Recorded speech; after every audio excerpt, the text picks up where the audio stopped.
Right? That's how it works. Yeah. That's exactly how it works. Is that what we do for a podcast? We talk? Yeah. Fuck, dude. I've been doing this wrong the whole time. Like a beatbox. You beat me. Really? Seriously? What? Seriously? Where did that come from?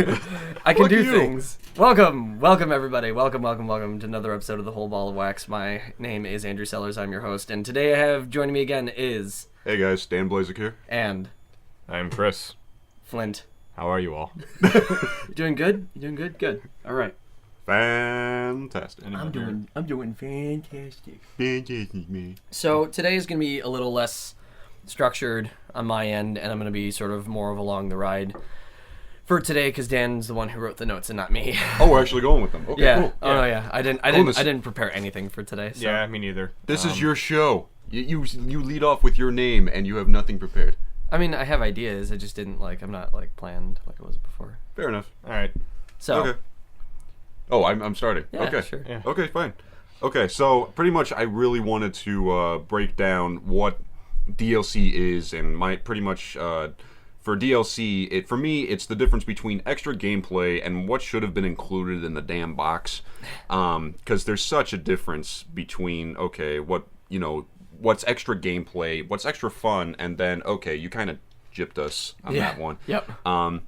And I broke it up into 4 main points, which, Sellers seems to think is, a good breaking down. Oh yeah, absolutely.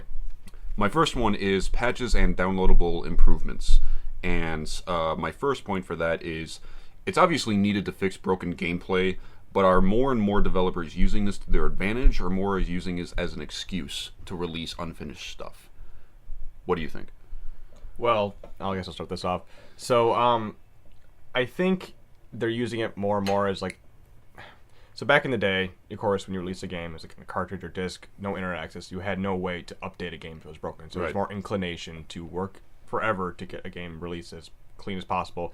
Yes, of course, it didn't happen all the time. We played crappy games back in the 90s. It's going to happen. But nowadays, there is less inclination. They're more concerned about releasing a game by a certain time than releasing a game that's complete and so forth. Yes. So that's why we're seeing every single game that's coming out these days have day one patches and stuff. Look at the Halo Master Chief Collection that's coming out. Well, Yeah. I was hoping you were going to bring that up because, to be fair, that's not quite a patch. Did you read the notes on it? 20 gigabytes though. It is a lot. But did you read what it is? No, not really. Okay, so for those of you who aren't familiar, and you should be, Master Chief Collection is strictly the Master Chief series, so not Halo 3 ODST or Reach. Sad face. Right. It's Halo 1, 2, 3, and 4. And that's it. And that's great, and that's cool because we get Halo 2 back. But they maxed out the storage capacity on a Blu-ray disc, which is 45 gigs. And that's already a ton of content, and go figure, because they reanimated all the cutscenes in Halo 2. But what they couldn't fit was the multiplayer content.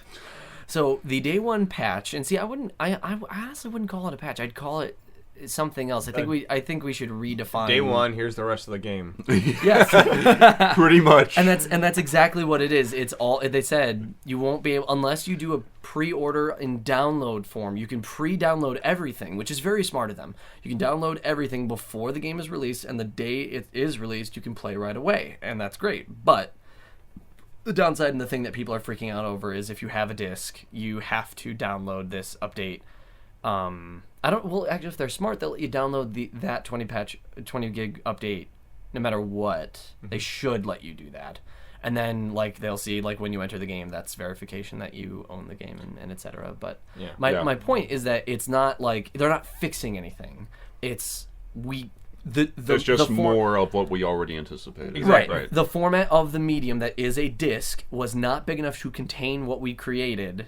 Therefore, here's the rest. And there is a main difference, because that's, in my mind, acceptable. That's perfectly acceptable. Yeah, and they were pretty upfront about it. I wasn't trying to beat around the bush. By the way, half the game, or quarter of the game's not on the disc. Right, Couldn't fit it. But right, and it's weird to me that all the game review sites were freaking out about it. It's we hope you have almost 70 gigs worth of space on your Xbox One. Well, I think that's the case if you're downloading it. I mean, it is. That is a very huge size for a game. It is. I thought 20, 30 gigs was still the range we're going in, but apparently not anymore. Right. Well, but again, it's the fact that layered their new animation and rendering and graphics on top of the old graphics for 1 and for 2 and for 3. Yeah. Granted, 3 basically just got rebuffed and not reanimated, but still, that's part of why there's so much content involved with it. But they also fit 4 games on 1 disc, so there's that. Amazing games, and I mean, you're more excited about Halo 2. I mean, Halo 1 can go suck a dick in your opinion, and then Halo 3 is like... Hell no. Well, you made it sound like Halo 2 is everything. That, I want to buy the Master Chief Halo 2 collection. Can I iterate? Go on. It is. Yeah, that's why. Like any person who claims they're buying the MC collection for anything else other than Halo 2 are wrong. They're just lying to themselves. I mean, it's the whole the fact that they're taking the ranking system from Halo 2 for everything. Relative level algorithms. God, it works. Oh my god. Dedicated servers, 60 frames per second, which I know you think is overblown, and we talked about this off microphone, but it's still, I mean, all of it is just jack and jizz everywhere. I mean, it's so great. No, yeah. But I mean, I think back to the point, it's we're not going to make this the Halo episode. We could easily make it the Halo 2 episode. That's its own. Halo 2 is its own episode. Seriously. But I mean, it's just there are some games where it's like and deadlines is one thing that was another subnote under this topic, which is deadlines, and I put a skull and crossbones because it's like some developers, it's just they're forced, and it's my big question with it is, okay, is this the developers' faults or is it really the industry's? With time moving and everyone, forcing out games that really aren't finished. Yeah. I think it's the corporatization with a lot of these major publishers. A lot of the guys who aren't actually getting their hands on developing the game, it's those that are making the decisions of when the game has to come out. They're pushing it because it's like, okay, so we need to start making money on this. We've invested, tens of millions of dollars. We need to get some money back on this soon. So they're more concerned about just getting a game out to get money back in than producing a quality game. Yes. So that's why there's a huge trend of games coming out, and there's a lot of day one issues, and then these patches come out and stuff and fix it over time. Which is why, and personally for me, in a mindset, whenever a game comes out, unless I know for a fact that I'm going to enjoy it, like if it's a series that I've had experience with in the past that I really like, I generally give it a couple weeks to a month before I expect the game to be what I think it is. Right. And one extra part of that, it's either that, which you pretty much encompass perfectly, or it's competitive with other games like it. And I've seen this before where it's like people would up their release dates in order to release it on the same exact day as a rival company of like a similar game.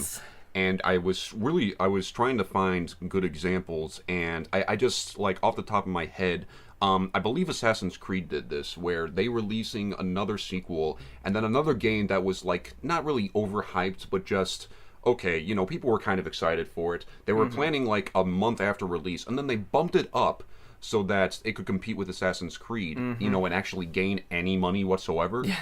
And it's just, it's a shame because, they had to make some cuts, and then, it came in patches later, but they released whatever was on that disc was just, okay, not what people expected. Yeah. And it's just, okay, they had to push it out because people were forcing them to. Bigger companies were forcing them to, and I think it's bullshit.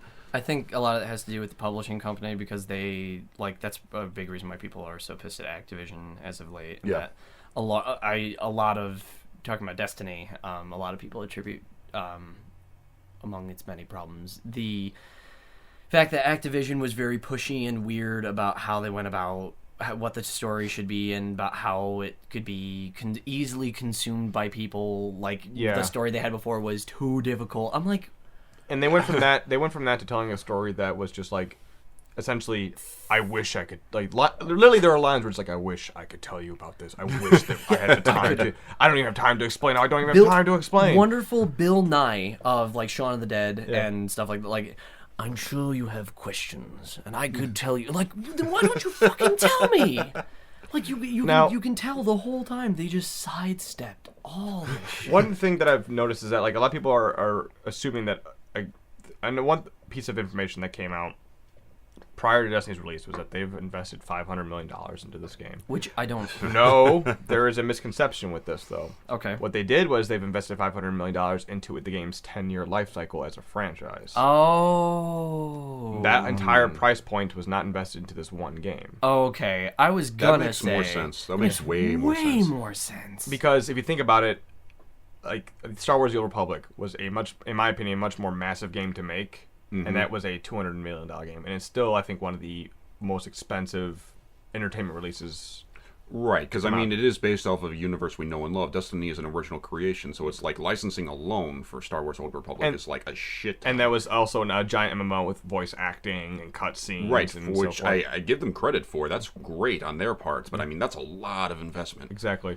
Destiny, on the other hand, like I'm assuming this game probably took a huge chunk out of that. Who knows? But that entire sum, and that's not the only budget they get. That's just how much they're investing overall for the entire franchise, because they're planning multiple game releases. Of course, they're trying to turn this into a franchise. Yeah. Okay, I'm glad you told me that, because we were just talking about this last night. Like, I was wondering, I was like, where in the hell did a $500 million go to in 5 years' time? Okay, but that makes more sense. Okay. Yeah. A good amount of it was advertisement too, because I mean the real action the live action promos, live action. My bad. Live action promos were really good. It's just like they put a lot of money into advertising a game that we already knew was coming and were excited for. So it's like they could have put that money in making a better game. I'm just gonna say that. Yeah, it really just surprises me though that the one thing that I had an issue with Bungie was the story, because usually, like especially with the Halo universe, like they're really good about making a well-detailed universe that you can kind of relate with. And in this one, I constantly felt like it was a game where I was just doing something for the sake of doing it. Yeah, it was. You were some guy that was woken up and there are problems. Go solve them. It was low task variety. It was low. And by low task variety, I mean almost no task variety. It does not reward you very well. No, you don't get anything. The randomized looting system is a problem in itself, where you can work your butt off trying. That's the general consensus I've heard. Yeah. It's like, and I've seen like my friend who plays it like religion now. He will do well in matchmaking, or what they call matchmaking, but it's like at the end of a match, and they do the rewarding system, and it's just like it confuses the hell out of me. Well, it's totally random. 100%. Right, exactly. Which is like, okay, he did so well. Oh, he should get rewards, right? Nope. It's like he didn't, get what he deserved, which is so. And I get they're trying to balance it. I get they're trying to go, okay, you did poorly, you can still get stuff too. But I mean, it pisses off the ones who actually work their butts off. It's that's to me at first glance it seems broken. I agree. No, there was a way they could do that better, because if I'm correct, it was completely randomized. There was no basis on how your performance at all, and that's why if I played any of the Crucible missions, which was the actual multiplayer, right. There's a big problem in the game where people won't even play. They'll start the game and then they'll walk away from the controllers, because they're guaranteed to get. They have equal chance to get loot than the person that got first place. That's ridiculous. Well, I mean, I can understand the idea of people who are already good, really good, and blow everybody out of the water shouldn't be the only ones who get stuff. But you know how you do that? You make it so that every game in PvP, multiplayer, so that every game, everybody gets something. But how good it is randomized. That is how you balance it. You don't just have people play and be like, oh, it's random about whether or not you even get stuff. I think that's bull. Yeah. I think that's wrong. Well, no, I'm personally against the whole getting an effort. Like, I'm keeping the effort trophies out of here. No, you get stuff if you do good. Like, I agree with you on that, but no, that's not unfair. What happens when you lose? You get pizza and shut the hell up. All right, so point number 2. And I think, just to wrap up that point, I'd say, is it more so, do you guys think that more developers use it as an excuse to release unfinished games? I mean, the whole, patches and the downloadable improvements to the game. Or is it just, okay, is it, not really their fault? It's 100% their fault, because they're making it. We're not making them do anything. They have a timeline. Most games take at least 24 months of development from inception to going gold. Mm-hmm. And it's not to say anybody expects a game to necessarily be perfect the way things go. Right. But the way things are going, everyone's going, oh, release dates are like soft release dates. Basically, right? Because again, like we're saying, they can. Oh, don't worry about it. We'll fix that shit later. It's whatever. And if you couldn't do that, you wouldn't. Like before, they wouldn't. You'd build a game that worked perfectly. If it glitched, whatever, but the game worked. That's what mattered. And Right. then people are making games that are fucking up. I think there are two major faults with what's going on right now, and there's two different worlds that it's affecting in different ways. You have, on one side, you have the major developers that have publisher companies that are run by major corporate guys that don't really have a sense of. They're more concerned about making profit and pleasing their stockholders and stuff like that. Yeah. And then on the other side, you have the indie developers, and this is when you start diving into the wrongs of the early access bubble that's going on right now, which I think is being handled. The problem with that, it's being handled poorly. Oh yeah. Essentially, there's the mindset of with that whole. I can go on a huge rant about that, where it's the mindset of the user that gets the early access game is expecting the game to be finished, even though they strictly say the game's not done yet. Right. But it's also the fact that a lot of companies are relying on these early access purchases to fund their game.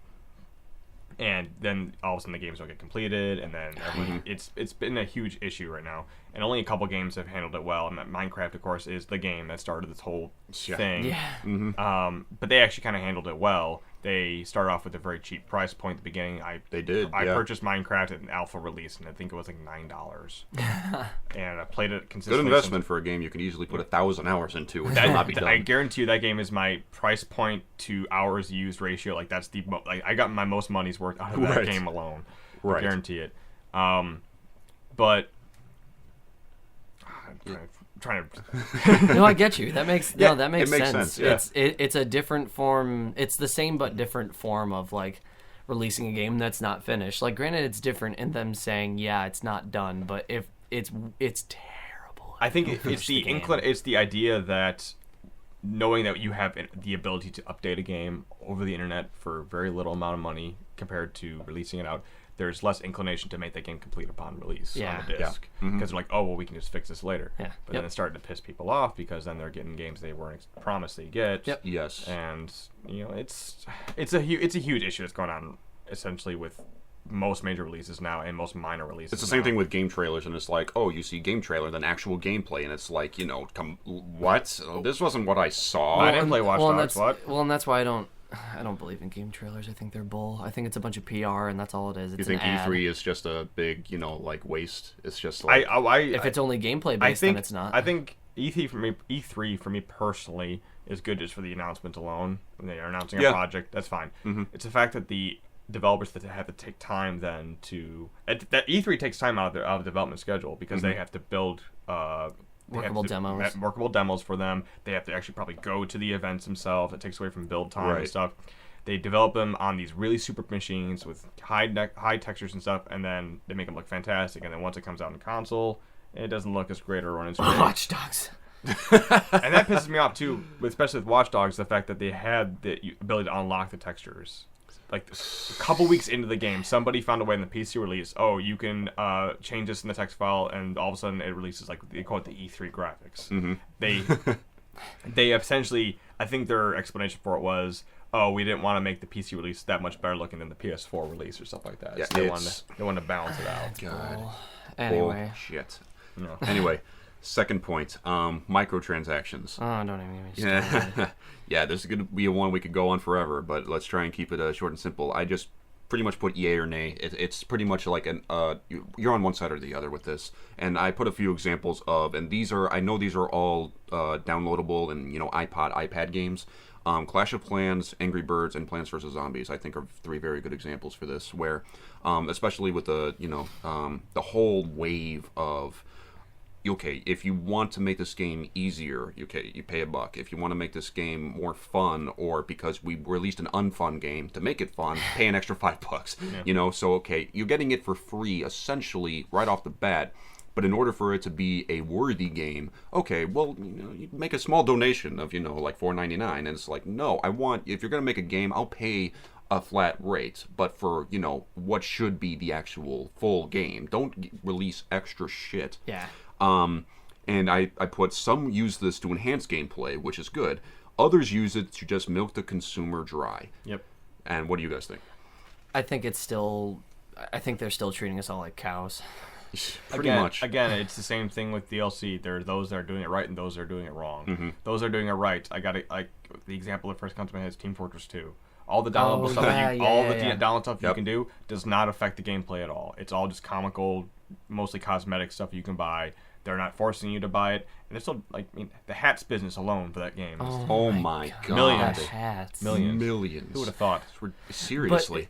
But that's okay though, because they, like you said, they don't force it on anybody. No, they right. just go, It's hey, perfectly acceptable. If you want this as a thing, that is your choice. You do not have to pay a cent into that game to have a full experience. Yeah. Oh no. Yeah. And that's part of why everybody likes Team Fortress is because they don't cheat us. Right. When you're starting to enforce the whole, you have to pay this amount to get more lives, or when it actually affects the core of the game, that's when you start getting in the wrong.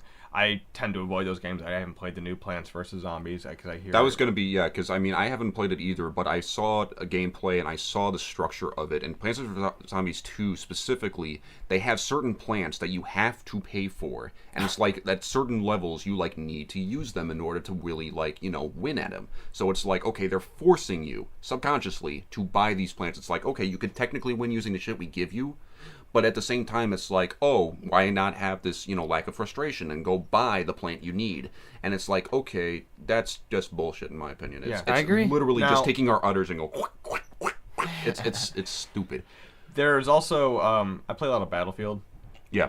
And in that game, you can unlock anything. You pay the one rate. There's no online fee or anything like that. You pay the one, and then you can go through and unlock every weapon and stuff. But then they also have the ability to purchase all the guns in one go. So you don't have to go through and level up and stuff like that. And I think World of Warcraft does this too now, or recently, where you can purchase a character that's already like level 80 or something. Are you serious? Yeah, essentially, it's because they want people to play the new expansion, in which you have to be to a certain level to get. Yeah. So there's no more grind. But like, I don't. With the Battlefield experience in particular, where you could purchase all the guns, even though it seemed kind of cheap to me, like someone could just spend an extra. I think they were charging like $50. Are you shitting all me? the guns. First off, that person's an idiot who's buying that. Seriously. Second off, it's okay because the guns don't make you good in that game. Right. Nope. You can use any weapon combination, and if you're better at that game, you're going to be better than the person. Being good makes you good, not buying weapons. So even though from my mind that's not an ideal release, I don't think it's a shortcut, but I'm okay with that. It doesn't affect again the core of the game. Right. But in World of Warcraft 2, I don't play WoW, but I'm assuming it's the mindset behind that was, okay, we want more people to play this expansion we're coming out, instead of having to grind, hundreds of hours to get there. Right. I think shortcut is the perfect term because a lot of game developers are keeping that in mind, where it's like, okay, you could put in the hard work and effort, or you could just bypass all that hours of grinding, and here it is for a flat rate, and I think that's cheating, and I think it's dumbing us down.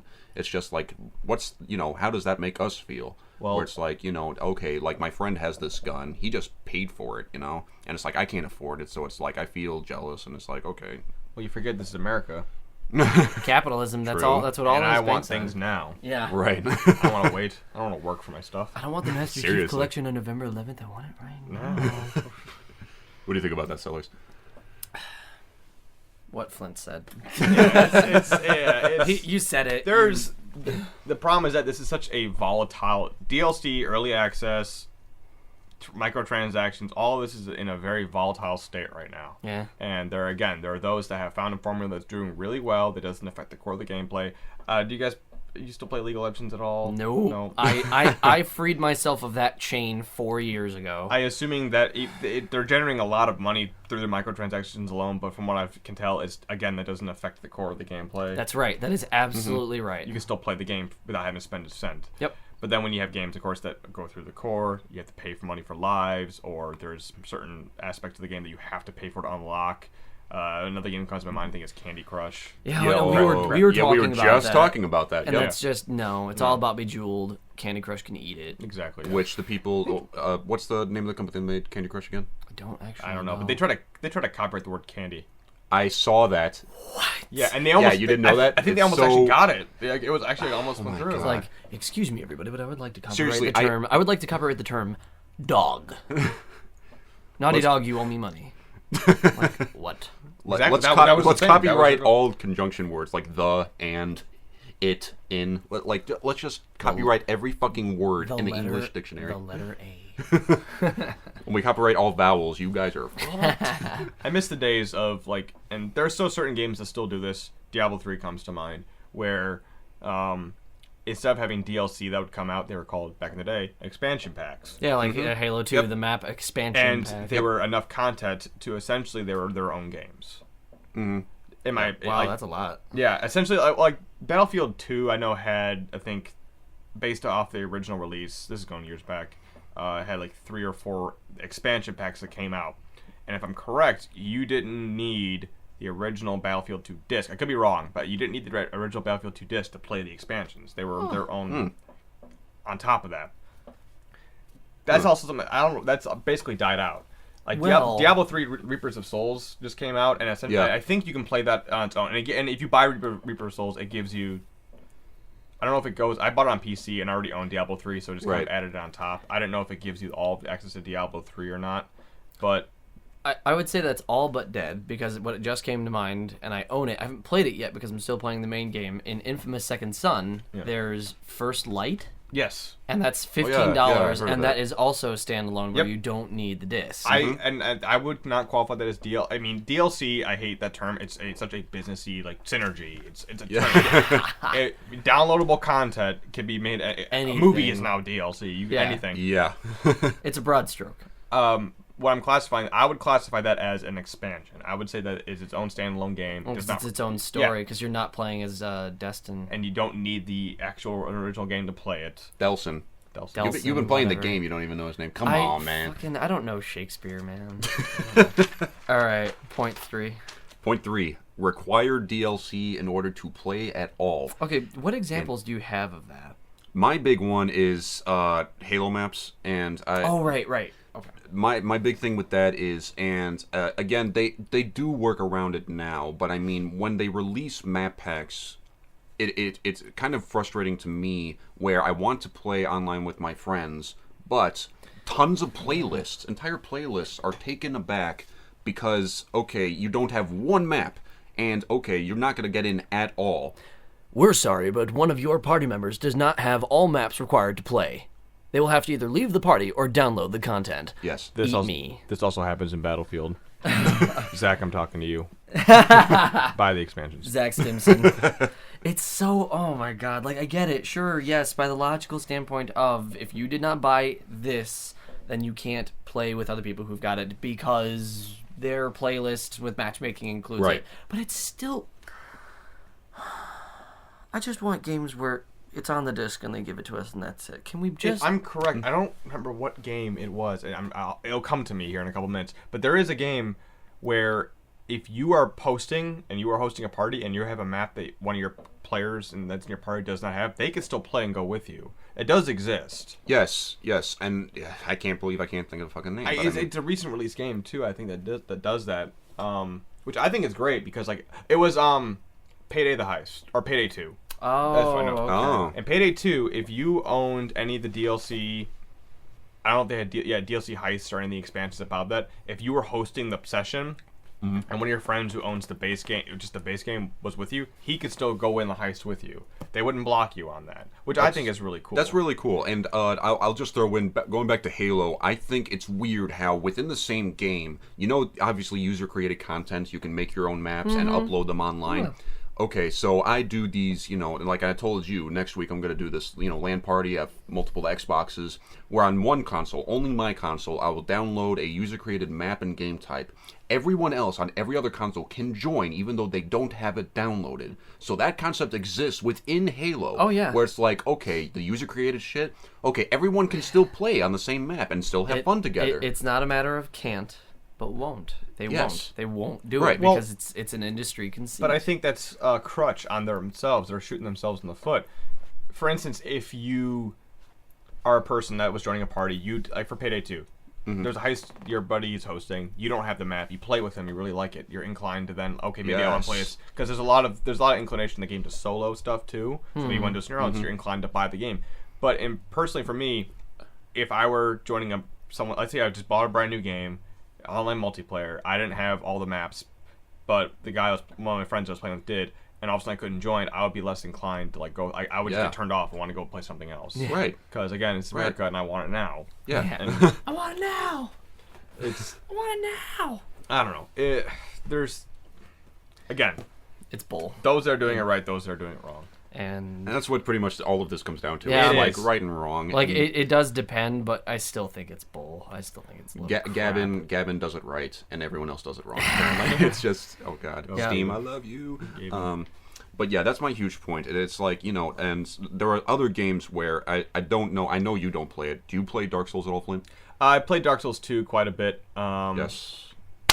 But it's awesome. The game owns I'm not good at that game. I'm not good at that game. Granted, a lot of people aren't. It's still great though. It's still fun. Actually, still no, good fun. I played more Dark Souls 1.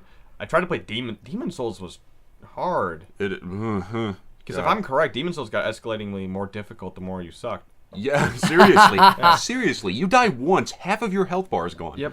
It's A game that, and to bring up, I'm sorry, I don't mean to cut you off. No, you're good. A game that just came out that's kind of doing that right now. I don't know if you guys played Middle Earth: Shadow of Mordor. Oh, they I do saw that? it. Oh my! I need to play that. So what happens is, in that game, I'm not going to spoil anything, but the idea that you respawn works with the story. I saw Like that. it doesn't like They it's not just like, oh, implemented- you're yeah. just alive all of a sudden. No, like it actually makes sense with the actual Seriously, story. it makes sense with the lore of the game, which is It's so genius. good. Yeah, it makes sense. Like your character is banished from death. That's all I'm going to say. Yeah, Huh. it's So- so cool. Whenever the big thing in the game, and the gameplay itself is awesome. You're taking Assassin's Creed elements with Batman Arkham City and Arkham Asylum element of combat styles. Yeah. It's a fantastic game. The combat is a strong part. But what really wins me over, what makes me keep coming back, is the overall. They have this thing called the Nemesis system. The whole point of the game is you're trying to tear down Sauron's army When you do it one bit by by one. bit, and you you kill go, captains and stuff, Yeah. and you find captains or bodyguards for war chiefs. Every single time that you die, or you get killed by a war chief or a Yeah, captain, they gain rank. they get stronger, or either the captain will get promoted, or a war chief will just get more powerful. Yeah. So the next time you beat and them, right, and next time you face them, yeah, and they'll have less vulnerabilities and stuff. There are times where I've faced a war chief, and there's like, I don't know how to kill this guy. There's only one way to get to him, and you either have to like stealth kill him each time, or it's crazy like that. Wow. yeah. Yeah. I thought the That's gameplay nice. behind that was genius. That's It's cool. It's Yeah. I would really recommend checking that game out. It's one It's of on those my list. and it's one of those sleeper. It's one of those games that wasn't really advertised that much. I know. It kind of just came out, and I kind of have. I pre-ordered it literally 2 days on Steam before it came out, so I got the bonus skin, whatever it came with. And I had my doubts because games tied to. It's not technically the games that tied to the movie, the Lord of the Rings movies at all, or Right. The Hobbit, but games tied to that realm of like movies and stuff. Besides Star Wars, I will always buy Star Wars games. Yeah. I'm always I'm not inclined to buy them. Well, yeah, and particularly with Lord of the Rings games, they don't tend to be consistent. Yeah, the Two Towers and Return of the King, those are- games are awesome. Two Towers is cool, but King, what to me was what Two Towers should have been. Yeah. Because it was way more open in regard to what you could do combat wise. It was a little less constricting. They're still both a great time, but there's a reason why I own Return of the King and not Two Towers.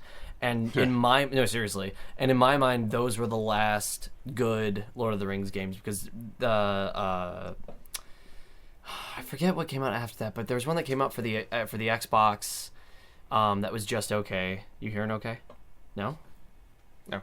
Flint lost monitoring. No, I'm good. Yeah. Alright, so there was that, and now I got excited. I've been real excited about Shadow of Mordor because it looked like something that was promising. And again, Yeah. it's hard. It's a hard universe to work a game into. And- It's not. It wasn't made with video games in No, mind. and it's and a lot of the big Tolkien fans are gonna hate that because it's a brand new plot line that was made up Right. for the Tolkien universe. I personally think it works really I well. mean, it's a video game. It's not like they're writing a new book. Right. It's a game. It's a damn game. Like, half 3/4 of the Star Wars universe is made by other people and books and stuff, so it works. Of course, Yeah. J.J. Abrams decided to just axe that all, but fair enough. That's for another podcast. yeah. My point was with Dark Souls specifically is that you have to download mandatory gigs, not just a couple megs, gigs of data required for online capability and for game saves to work. And it's, yeah, I saw, I played multiple RPGs, and in the past where it's like, okay, they would release extra content, which is all well and good, more of the same game I love, great. So I play that, and then, okay, if, something happened to the DLC, or if I try and reload it, and maybe something happened, or I don't have online capability, whatever, the game save won't fucking work. And it's like, I'm trying to load it, and it's like, oh, you can't play. What? I paid for this. I've been playing this for 90 hours. Let me play my fucking game, Yep. And, seriously, just like a couple weeks ago, I tried to play Dark Souls 2 online. They had a third compatibility update where 1.5 GB of data needed to be downloaded to my hard drive. And granted, first world problems, but seriously, okay, in order to play online at all, I needed to have that download. Otherwise, offline mode only. Yep. And if they had if their inclination behind that whole thing was, oh, let's say you went to someone else's console and you just logged into your profile and all of a sudden all your saves are there. Mm-hmm. That's fine. I don't know if that's the case or not. I would assume that's so if they're forcing you to have online internet connection to even save the damn game or to access the game. SimCity was the biggest offender of this in recent years. Oh, God. They eventually corrected it so you can play offline. Eventually. But a single-player game that requires you to have an internet connection to even play it makes no sense. No sense at all. Stupid. Mm-hmm. Yeah. What was the same with Diablo? Diablo did that, didn't it? Where it was like you needed an online connection in order to play at all. Yes, but that game is, even though it at the end of the day it can be a single-player game, it's, in my mind, it still worked. And then again, I'm not the type of, I considered an apartment without internet connection to be unlivable. So, Seriously. So I was never really without internet.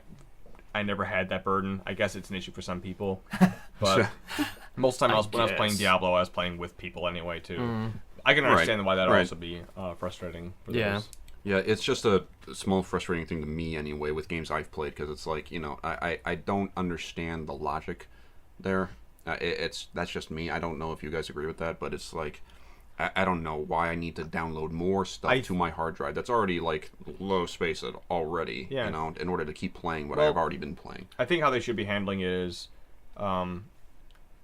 maybe not force the update on you, maybe give you the option like, hey, if you want to enable the ability to access your saves from any console, let's say you're going to your friend's house, you need to download this update so that you can save them online. Call it a cloud backup. Yeah. But local saves, that should never be hindered. And the fact that you need an internet access to play a coherently single-player game shouldn't be needed. No. Right. Exactly. Nope. And here we go to the elephant in the room, in which sellers, please chime in on this one. Season Pass, hashtag oh god why. It's, god damn, it's not saying it's a bad thing, though, and I that's my last point. I put that as a little side note. It doesn't mean it's a bad thing. Season passes are not a death sentence. It's just for, me, and more so nowadays. The introduction of season passes changed companies' mindsets about DLC ever since, what was the first game to do it, you guys think? The first game to have season pass? Yeah, to introduce the concept of a season pass. Probably Gears of War.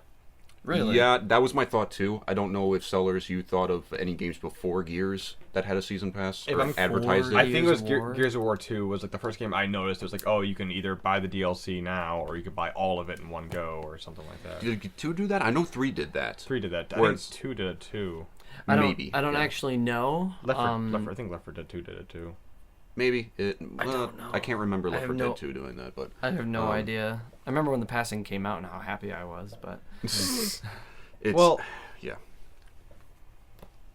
I mean, like we've kind of already gone over this particular aspect, but I still think it's bull. And the shitty part is that you could buy the game, and then you could buy the game 1.5, and then eventually the Game of the Year edition is going to come out with all that stuff anyway for the same price as the original game. Right, which Game of the Year editions are something I also wanted to bring up for this. It's like, okay, they release DLC pack 1, 2, 3, 4, maybe even 5, 6, 7, and it's like, okay, they release all of it on a Game of the Year edition, which you get for a low flat rate, all on the one disc later.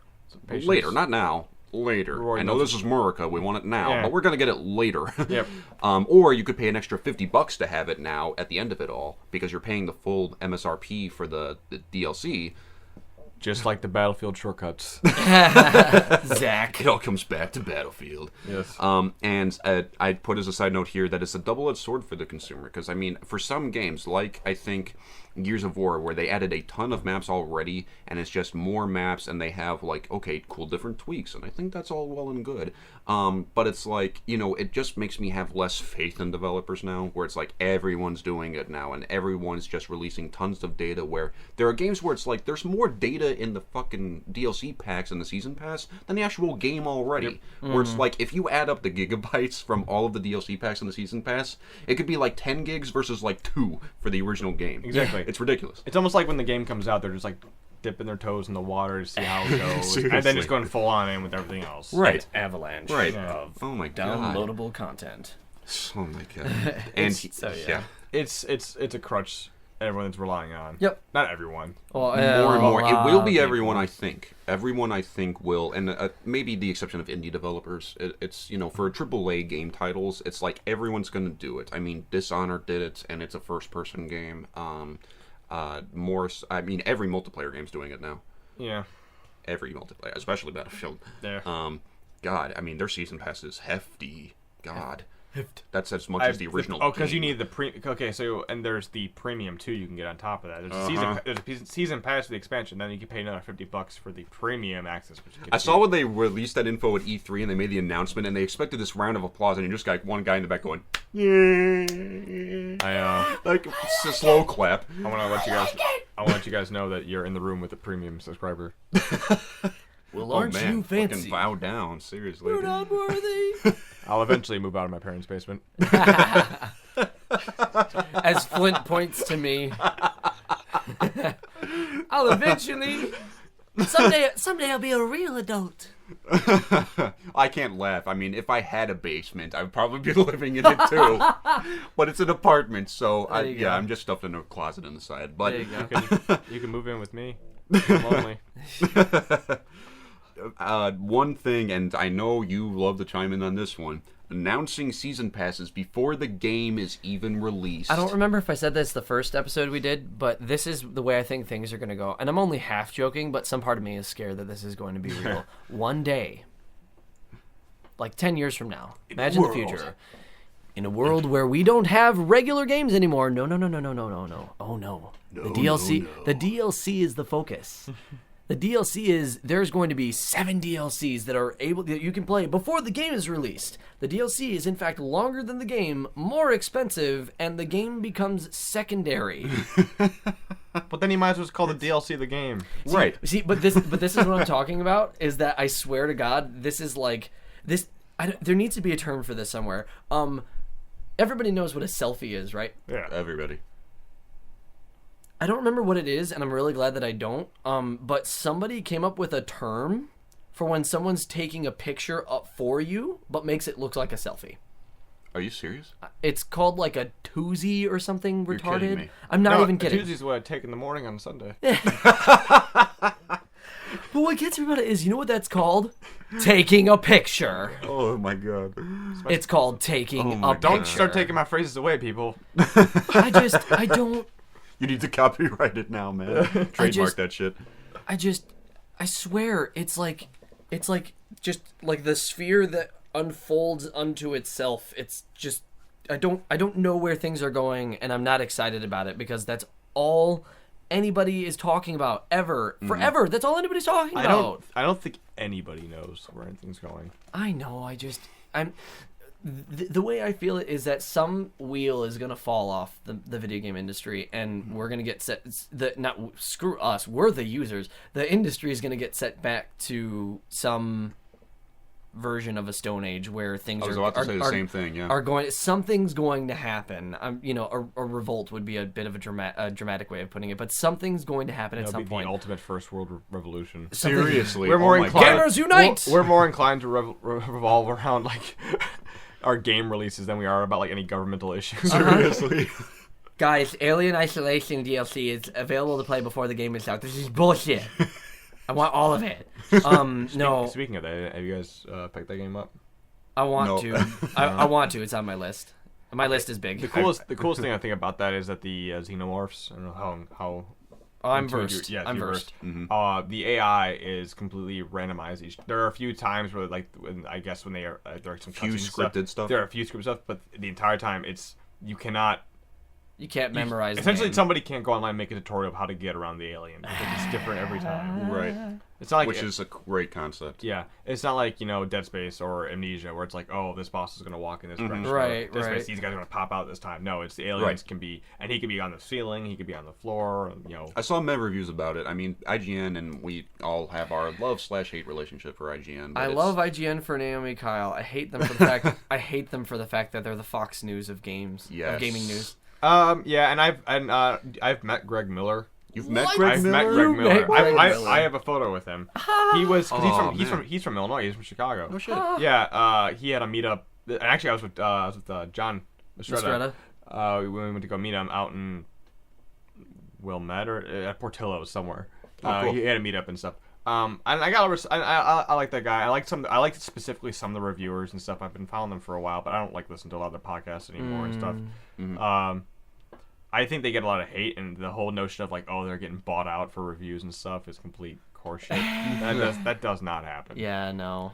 Just because they're advertising a game doesn't mean that they got sold on They're it. advertising and reviews are completely separate companies. Yeah, they didn't parts of their company. Yeah, they didn't exactly. I wouldn't. It seems absurd to sell your, as people say, sell your soul for a game review. It was like, no. I don't understand when people get so freaking butthurt over review scores. God, It's somebody's opinion. That's all Right. it is. It's somebody's opinion, and that he passed it off to some other guy who. That guy didn't have to necessarily agree with it, but all he has to do is make sure that the person who wrote the review made the fair point to give it that score. Right. That's it. And everyone's like, oh, why did IGN give it such a high score? That person really liked the game. Well, they treat IGN like a singular body. It's a crap load of people. It's a ton of people. Yeah. Granted, yes, it's a company, but they don't have one game Yeah. reviewer. No. It's not Right. one dude. They have a And- whole and it- team of game reviewers, and in it's that just case- like, okay, you get this game, you get this game. It's not based off of a general consensus it's not IGN's opinion. It's this person who happens to work for IGN's right, opinion. right. Granted, he is representing the company when he gives us. Right. Right, So but that's why he's- the butthurt comes in. And that's where it comes in. But it still says it's that person's opinion. One person played a game through from start to end, and that was it. Like, Yeah. I don't know. Right. It's dumb. But one review company, though, that's been... I think I usually don't get angry. Like when someone gives a bad review, fine, it's their opinion, whatever. But one one website that I just can't get behind anymore is Polygon. Yeah. Oh my god. I was about to bring up Bayonetta 2. Recently, mostly because of the review of Bayonetta 2, where they lowered the score just because of the sexual nature of the game. Oh my It was God. hilarious. That game's sexual nature is the basis of the game. Yeah. It is. She's wearing a suit of hair. You think? Yeah. Seriously. She's technically naked throughout the whole game. Technically. But like, if you're going to give the game a lower score based on the plot setting, things that don't affect the actual gameplay, the game itself is quality. That's what I heard. It's a fantastic game. Some have rated it the best Wii U game ever made so far. I believe that, but I just don't understand. Like that right there is what chaps my ass, and that's when you're going to give a game a lower score for something that the game boasts itself being. Like that's just the nature of the game. And that's what it's selling. That's what it's Yeah. selling. It's a rated M game. If you're concerned about kids playing it, well, be a better parent and don't buy your kid that game. God, Right. seriously. Like, it's Seriously. not for kids. Just God. don't do And it. what was the quote from that review that obviously stands out to everyone was, "I was personally offended," and that's why they gave it a 7.5 instead of a 9.5. Oh, they think being offended means anything. being, No. being offended is strictly your personal sensitivity to a topic, and that's it. It's like, I'm offended by this. Okay. And Have a good day, I guess. seriously, Like, good for you. It doesn't mean anything. Nah, leave it at that. I can understand being respectful to people, but I don't know. I think that's a goofy thing to say. it's not like that- you pop in the disc and all of a sudden titties, titties, titties, titties. It's like it's just it's respectable. Well, that game but would have it's gotten a still 10. titties, titties, titties. It's just the game is called Adipose I Fat, put in the game the just chest titties, section. and I didn't Yeah. expect so many titties. It offended me, guys. It offended me. So many titties. I mean, God. I guarantee you, maybe the reviewer was probably playing it in his house. If he has a wife, his wife was like, "Why are you playing this garbage?" And like, all of a sudden, To save his marriage, he gave it a lower to score. save his marriage. He gave it a lower score. The real secret behind, anti-misogynistic Maybe his views. kid got a hold of it, and all of a sudden, this whole issue's come up, and it's Yep. That was good. Yeah, seriously. Ata perfectly encompassed that. That was my next point. For Alien Isolation, I think it was, I mean, I saw the main review and, like, everyone was butthurt over it because they were like, I love this game, it's so different and cool and blah, blah, blah. And they're like, it's repetitive, and I'm like, you know. That's what I like about the fact that the review scores were so skewed. Some people hated it, some people liked it, some people hated it. That means that there's actual talk about it. Like, there's a reason to discuss it. Yeah. Some people don't like horror games, and maybe some people that had to review the game don't like horror games. I personally am not a huge fan of horror games. I think they're fantastic quality games. It could be a great game. It's just that it's not the Resident Evil 4. It's not your bag. Not my bag. Right, It's not what I go for. Right. It's fair. And I assume, and I actually think that a game that has that many skewed reviews is actually going to be a quality game. Sure. Overall. What? Oh, the varied opinions? Yeah, the varied opinion scale? stuff. That would probably okay. be. That's why I think Alien Isolation is a quality game based on what people have said so far. Of course, and then there's the games they're getting the perfect 10s and across, or perfect 9.5s or whatever across the board. What was the most recent one that had that? Well, Bayonetta, I guess. Besides Polygon. I was actually watching a huge video GameSpot release about how they're going through. They've only given 8 10s in their career since the mid 90s. Since they started, yeah. And one of them was Bayonetta 2. Huh. And they were just going through all the games. There are a couple of them I don't agree with, of course, but that's just, again, it's the person's opinion. It's a person's opinion, and that's all it breaks down to. Exactly. Yeah. So is that your final point? Yeah, I mean, I think just before I get to the overall opinion for season passes, do you guys like them, or do you guys not? It depends. It depends on the game. If it's a game that I know, if it's a franchise that I'm behind, that I know I'm going to continually play this throughout, I'm okay with it. Like, for instance, I back it in Halo. I'm perfectly like fine with it. if I'm like I did it for Battlefield 4. I did it because I know we played a lot. I'm going to be playing these maps. All hail the premium subscriber. I'm going to want this when it comes out, so I bought it instead of having to buy them individually because I knew for a fact that I was going to cave and buy them over time, so it's a cheaper price point to buy them all at once. Sure. Right. But if it's a game that, and I regret this so much, I did it for Watch Dogs, and I I'm never going to probably play those DLC packs. I was an idiot. I was suckered into that game when it came. I was so excited for when it came out. I think all of Chicago was suckered into that game. By the way, we're in Chicago. The first thing I did, literally the first thing I did was drive out to see if I could find the building I work in because I work in that loop area. That's not how they built the city. It doesn't exist. There's like half the bridges that Chicago actually has. Yeah, we have a million like over by Upper Wecker Drive. Yeah. Oh wow! Seriously, I didn't sorely even know disappointed. that. Could not find it. Yeah. I was hoping to crash a car into my building. I expected to see my NPC character in the game, and it wanna, wasn't there. Yeah, I wanted the real reason why, and I didn't ever buy it, but the real reason why I wanted to buy Watch Dogs was so I could break into my house. Yeah, that's they don't even go into the west suburbs. Ugh. I just wanted to be like, oh, there's my, oh yeah. I hate too how it's like Watch Dogs thinks that outside the city of Chicago is rural Michigan. it's like city, and all of a sudden it's like, bam, bam, bam, bam, you're in Indiana. Oh my god. Welcome to Gary, Indiana. Please fasten your seatbelt and load your shotgun. We don't go there. Oh god, we don't talk about Gary. No, we don't. It doesn't. First and second rule, we don't talk about Gary. I think every single person that's grown up here has a story about accidentally driving into Gary. And yeah. Oh yeah, because you don't realize the direction that the highway goes, and then you go. You're just driving, and then all of you sudden you see gun store, liquor store, gun store. Where am I? Before even that, the highway that leads into that Indiana Tollway is a McDonald's. Yeah. That border is a McDonald's, and so you go, oh, Mom? I'm in Indiana. It's like being in Detroit. Look, I would drive to Michigan all the time, so I would drive through Indiana. But it's when you get into the side, like, don't go to Gary. Just don't go to Gary. Don't do it. Don't do it, please, for your own safety. In fact, you can pretty much avoid all of Indiana. Just don't. Yeah. Mm-hmm. You can just bypass that state. So we know Sellers is nay, and it's dependent. I think it's both a very me and Flint dependent. think There it's are cases, dependent. yes. Do I agree that it should be something that's boasted as like a strong point of the game? No, Nope. I think it should be an afterthought. I think it should be the game's coming out. Don't even say anything until the game comes out. And oh, by the way, so we're planning on doing these major DLC releases. Or like Battlefield actually did it kind of nice. They said we're doing these DLC releases. They were very upfront. We're doing all of these. Here are the dates are coming out. Expanded over probably a 1.5-year process. They were just basic map packs, weapon releases, and updates and stuff like that. And you could buy them one by one, or you could buy them all now. And it was a cheaper price point to buy them all at once. I was okay with that.